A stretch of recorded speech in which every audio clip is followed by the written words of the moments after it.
Have you ever just stopped right now and thought, what is this? This specific blink of an eye, this very breath, it feels so intensely real, so separate from everything else, but is it really? Today, we're tumbling down the rabbit hole of now, what it means, and why it feels so darn special. And our guide for this journey, it's the brilliant mind of Sabine Hossenfelder and her book, Existential Physics. Exactly. And we'll be pulling threads from, well, what might seem like pretty different corners of physics. Think Einstein's relativity, thermodynamics, which people often misunderstand, I think, and even a little peek into how our brains actually process time. It's all connected. It seems to be. Yeah. And it all paints a surprisingly nuanced picture of this moment we call now. Okay, so our mission, should you choose to keep listening, and trust me, you probably will, is to get to the bottom of this feeling of presence. Why does now feel so unique when the universe, well, according to physics, might not treat it any differently than any other moment?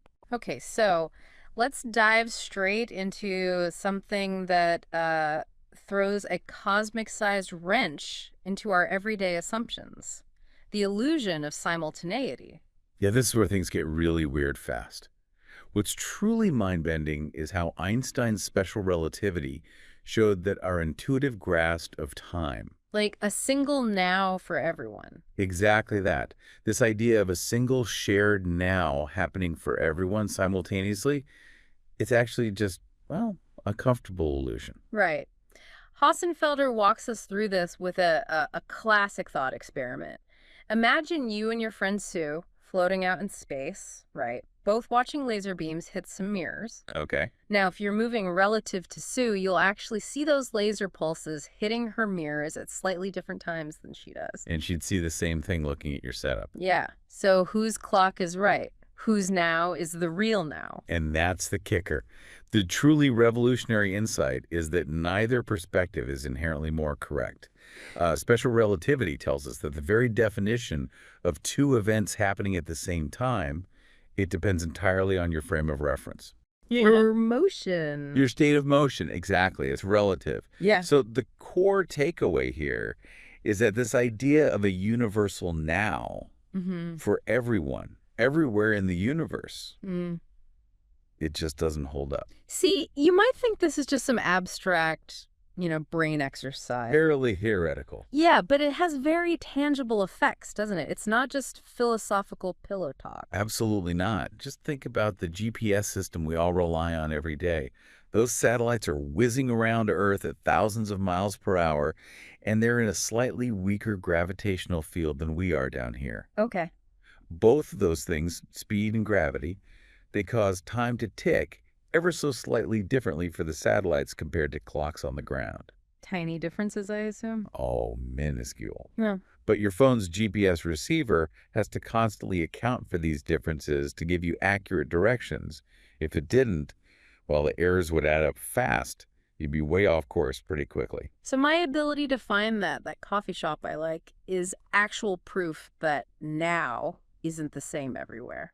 In a way, yes. It's practical proof that time flows differently depending on motion and gravity, which directly undermines the idea of a single universal now. That's a fantastic way to put it. And Hossenfelder makes it clear this isn't just about our little earthbound tech.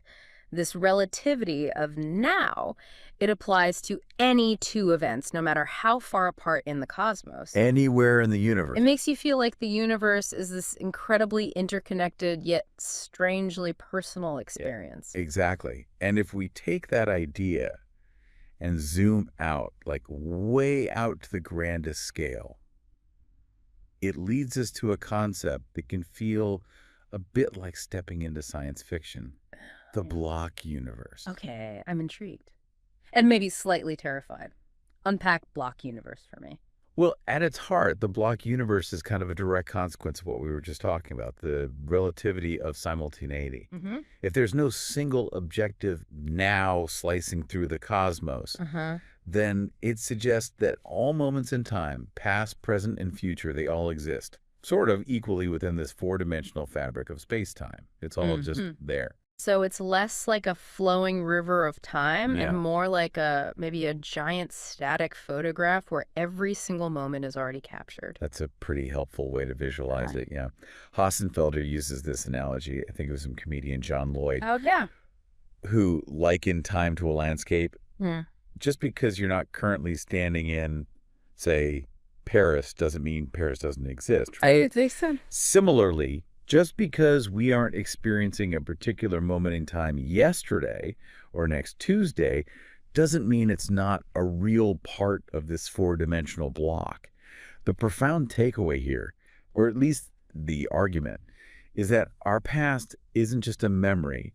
It's just as real as this very moment existing in the fabric of space-time, and maybe the future, too. Okay, here's where my brain does a little stutter step. The idea that my awkward teenage years, that amazing concert I went to last year, Hey. even my future self trying to figure out how to work some new gadget, All of it. all of it exists simultaneously in this block universe. It's Yeah. wow.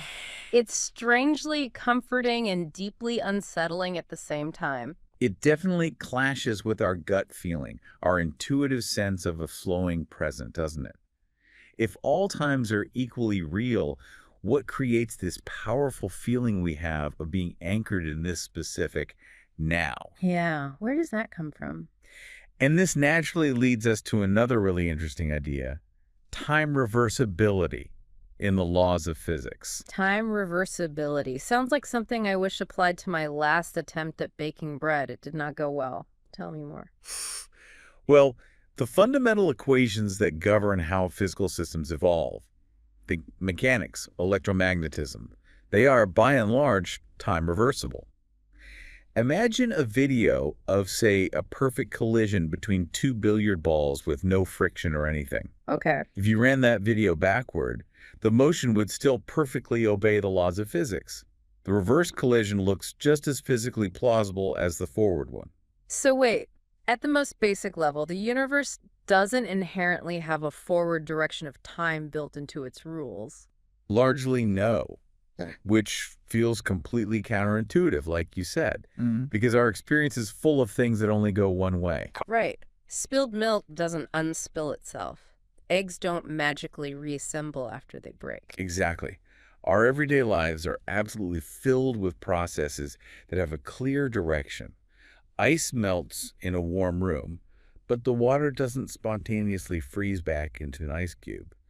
We age, we don't get younger, Unfortunately. unfortunately. Yeah. So why this huge difference between the apparent time symmetry of the microscopic laws and the obvious time asymmetry of our macroscopic reality? Now, Hossenfelder does mention a couple of potential wrinkles in this time reversibility, right? Yeah. Quantum measurement and maybe black hole evaporation. She does, yeah. But she also points out quite rightly that these are still really complex and hotly debated topics in physics. It's not settled science that they truly break time reversal symmetry in a fundamental way. So they aren't necessarily get out of jail free cards for the arrow of time? Not definitively. And even with those potential exceptions, the general idea holds that information isn't actually destroyed in physical processes. It might become scrambled, incredibly difficult to retrieve, like trying to piece together a shattered vase from microscopic dust. Okay. But the information about the original vase is still, in principle, present in the fragments and their motion and heat. So if the fundamental laws are largely time reversible, why do we experience this relentless march from past to future? This feels like the crux of the whole now conundrum. What bridges that gap between a seemingly timeless fundamental reality and our very real, very directional sense of a passing present? Okay, so the key to understanding our subjective experience, the feeling of a distinct now, appears to lie in two deeply intertwined concepts, Yeah. memory and entropy. Memory. Okay, that clicks on a personal level. I vividly remember the extreme embarrassment of accidentally calling my boss mom that one time. Horrifying. But I have absolutely zero memory of what I'll be having for lunch tomorrow. Exactly. That asymmetry memories of the past, none of the future, is absolutely fundamental to our perception of time's arrow. Our brains are constantly recording past events, building up this rich tapestry of memories, but we don't have similar records of the future. This Mhm. fundamental difference naturally creates a boundary, the present moment, separating the known recorded past from the unknown, unrecorded future. And Hossenfelder uses this fascinating example, doesn't she, of mica. Yes, the mineral mica.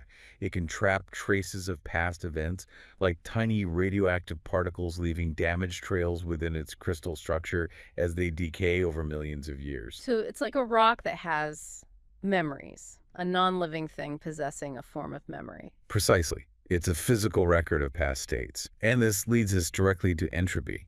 Now, entropy is often described simply as disorder, but it's more precise to think of it as the number of possible microscopic arrangements of particles that correspond to the macroscopic state we observe. Right, like my sock drawer example.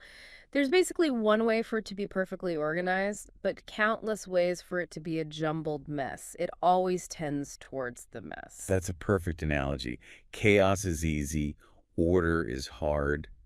And the second law of thermodynamics, one of the pillars of physics, states that the total entropy of an isolated system can only increase over time or stay the same. It never spontaneously decreases. It always heads towards more possibilities, more messiness. Towards a state that has more possible microscopic configurations. And this relentless increase in entropy is deeply connected to our experience of time's direction. We perceive the direction of increasing entropy as forward in time because our memories record past states, which, due to the initial low entropy of the universe, were generally states of lower entropy. Okay, walk me through that again. How does entropy link to memory and forward time? Think about that glass falling off a table and shattering. The intact glass is a relatively low entropy state.